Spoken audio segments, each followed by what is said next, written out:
Media reports ये बता रही हैं कि एशियन क्रिकेट काउंसिल का दुबई में इजलास हुआ, जिसमें बीसीसीआई के जो प्रेसिडेंट हैं उन्होंने मोहसिन नकवी से एशिया कप की विनिंग ट्रॉफी मांगी, जिस पर मोहसिन नकवी ने क्या शानदार जवाब दिया कि अगर आपको ट्रॉफी चाहिए तो इंडियन T20 के कैप्टन सूर्य कुमार यादव मुझसे एशियन क्रिकेट काउंसिल के ऑफिस में आके ट्रॉफी ले लें, मैं दे दूंगा। राजीव शुक्ला पीसीबी चेयरमैन मोहसिन नकवी से दरख्वास्त करते रहे ट्रॉफी देने की, लेकिन मोहसिन नकवी अपनी बात पर डटे रहे। मोहसिन नकवी, आपको दोनों हाथों से सलाम है।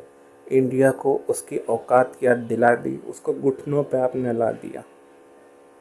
पाकिस्तान की तारीख में सुनहरी हरफों में लिखा जाएगा। आपको सलाम है, पूरी कौम आपको सलाम करती है। जो मुहिब्बे वतन पाकिस्तानी है वो आपको सलाम करता है। पाकिस्तान जिंदाबाद।